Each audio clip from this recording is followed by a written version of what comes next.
Monsieur Max Mathiazin, Monsieur le ministre de l'Agriculture et de la Souveraineté alimentaire, la parole est à Monsieur Max Mathiazin. Merci Madame la Présidente.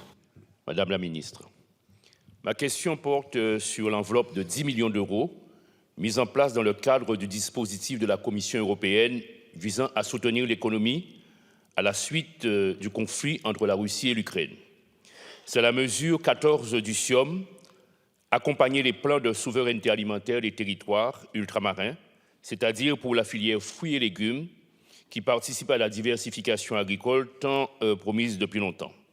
Dans un premier temps, le ministère de l'Agriculture avait tenté d'imposer un dispositif exorbitant des dispositions européennes et extrêmement restrictif, qui avait rendu impossible pour les acteurs de la filière la présentation de projets permettant de consommer plus d'un cinquième de l'enveloppe. Il y a quelques jours, le ministère a validé avec les professionnels de la filière fruits et légumes une aide à l'hectare de 500 € pour les vergers, 1 000 € pour le maraîchage et 5 000 € pour les serres. Pouvez-vous, Madame la Ministre, nous confirmer ce dispositif? Est-ce que vous vous engagez à ce que le solde de l'enveloppe, c'est-à-dire les 8 millions d'euros, soit intégralement attribué aux professionnels de la filière fruits et légumes? Je vous pose la question parce qu'il se dit que 4 millions d'euros sur ces 10 millions seraient réservés à la filière banane. Et pourtant, je ne méconnais pas pourtant les difficultés que peuvent rencontrer ces filières, surtout la filière banane. Mais là, nous sommes dans le cadre bien précis défini par le SIOM et approuvé par la Commission européenne, qui est de couvrir les besoins alimentaires des populations par une production locale. Pouvez-vous donc me confirmer que ces 8 millions d'euros restant dans l'enveloppe seront attribués intégralement à la filière fruits et légumes, et cela sans mécanisme de stabilisation? Je vous remercie. La parole est à Madame la ministre déléguée. Merci Madame la Présidente, Monsieur le député Mathiazin. Je vous remercie pour votre question. Je vous le confirme, le gouvernement a bien tenu ses engagements pris en comité interministériel des Outre-mer pour compenser les surcoûts des intrants et de l'énergie. Les producteurs ultramarins de fruits et légumes recevront effectivement un soutien de 10 millions d'euros pour leur activité.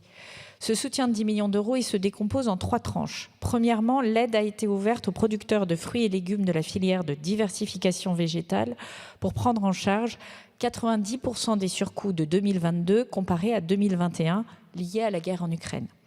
Ces soutiens ont été ciblés sur les engrais et amendements, et ce, compte tenu des autres soutiens de base versés pour compenser les surcoûts sur l'énergie et de la prise en charge des cotisations sociales dans le contexte de la guerre en Ukraine.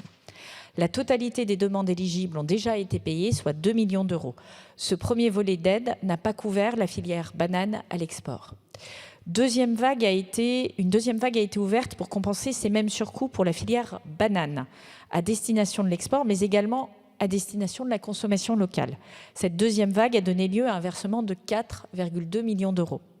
Une troisième notification est en cours de finalisation pour poursuivre le soutien à la seule filière de diversification végétale et sous réserve d'approbation de la Commission, de verser l'intégralité du reliquat de 3,8 millions d'euros au titre des surcoûts liés aux engrais et amendements pour 2023 comparé à 2021. La totalité du reliquat de l'enveloppe, soit 3,8 millions d'euros, sera donc bien versée à la filière fruits et légumes pour accompagner la souveraineté alimentaire par la diversification agricole. Je vous remercie, Monsieur Mathiazin. La ministre, nous avons discuté au SIOM et il était bien question de 10 millions d'euros pour la diversification agricole. Cela fait longtemps que nous nous plaignons que de la monoculture canne-banane, qui sont des cultures bien sûr d'exportation, mais qui sont subventionnées.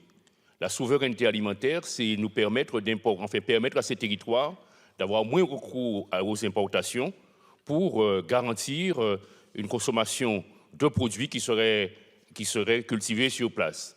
Et voilà que vous me dites, en me répondant, que ces 10 millions d'euros ne seront pas attribués finalement à la filière fruits et légumes, mais parmi ces 10 millions d'euros, dans ces 10 millions d'euros, 4 millions seront bien attribués à la banane, si j'ai bien compris votre réponse. Alors confirmez-le-moi, ou alors dites-moi que les efforts que nous avons faits et la parole qui a été donnée ne sera pas respectée, la parole notamment dans le SIOM, dans les réunions du SIOM, Et je vous rappelle qu'il y a une prochaine réunion du CIOM prévue bientôt. Est-ce que nous devons nous y rendre, avoir confiance ou pas?